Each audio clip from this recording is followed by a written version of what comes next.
Vivek Singh Jadhav, and we are going here to discuss about our topic from intermediate, that is the relations. As from our previous knowledge, we know that there is a set A such as like say 1, 2 and 3, and take another set B such as 1, 2. These are two sets. Now we are going to define the Cartesian product A cross B.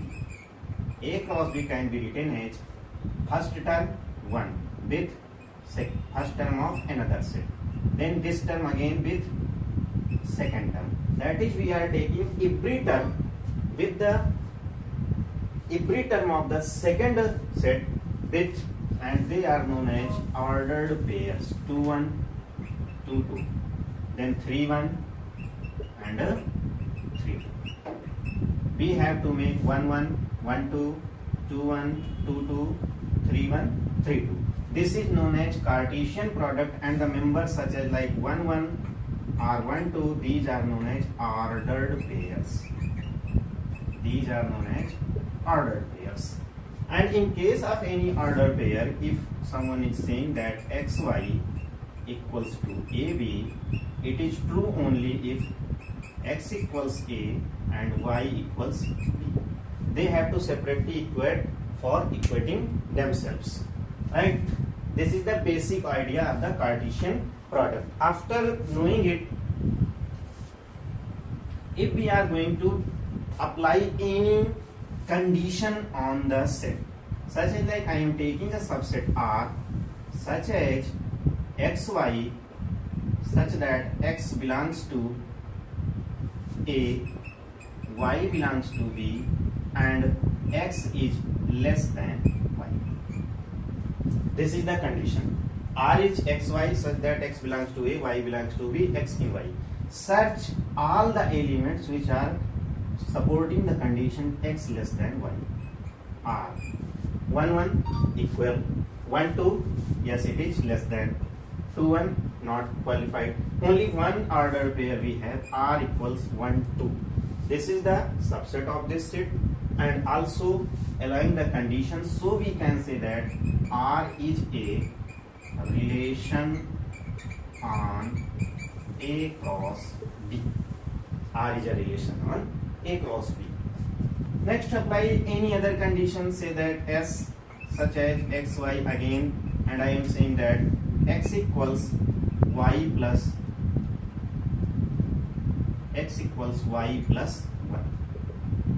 Now this is the condition, x equals y plus 1.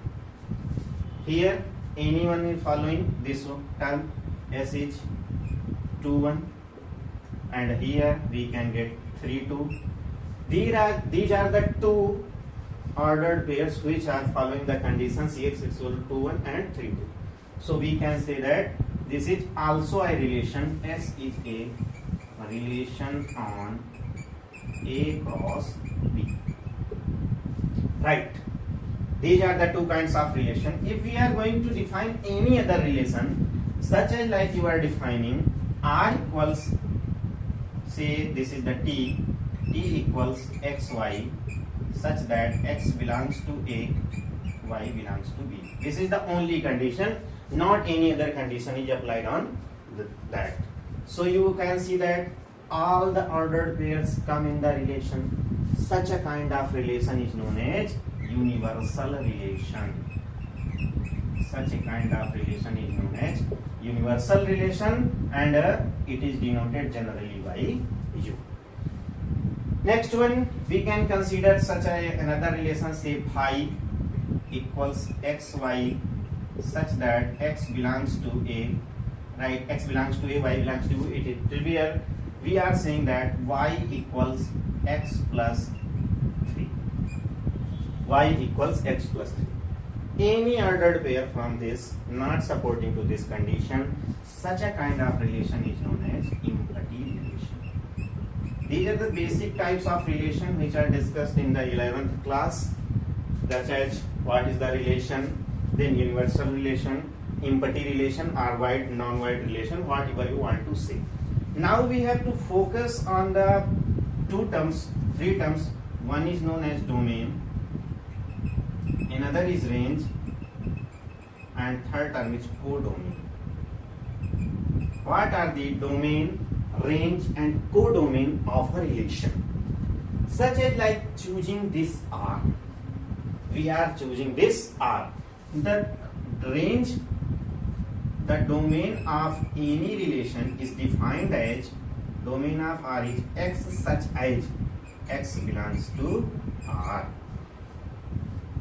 The set of all the elements in the relation, the set of all the first elements in the relation is known as domain of a relation. So if we are going to through this example, then domain of R can be defined as only 1.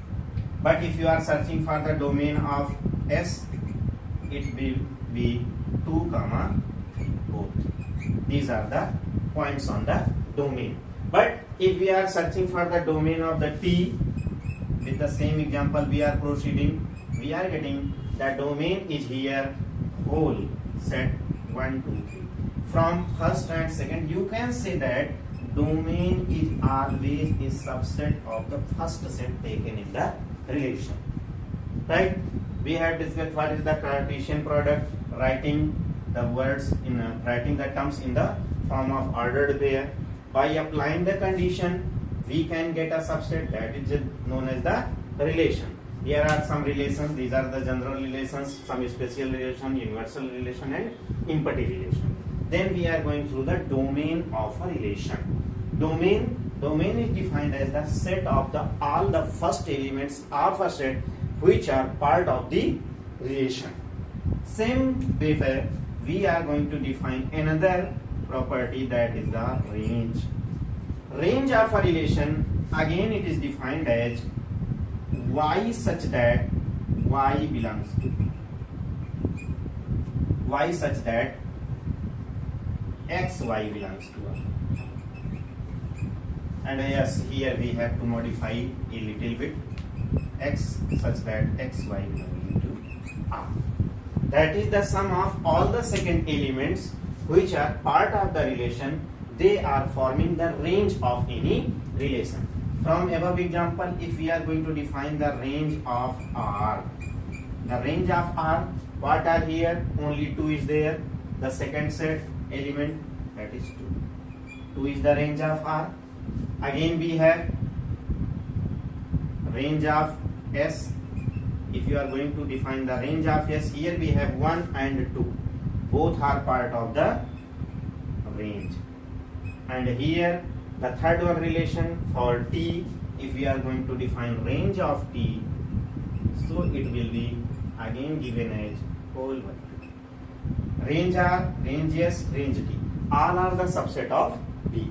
So we can say that if we are going to define a relation A on two sets A and B, then the range is always the subset of the second set, that is set B. Range of a relation R is subset of B. Now we are going to define the codomain. Codomain of a relation is second set, that is from example it is set.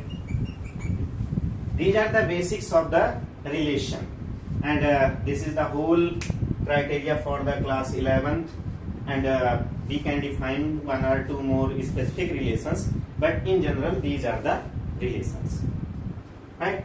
If you want to note down it, you can note down it, and then we have to discuss about the some special kind of relations, that is known as binary relation, applicable for the class 12, and this is the whole theory for the relation in class 11. There are so many examples in the books. If we are going to solve, we can solve them, such as finding the range and etc. for any relation.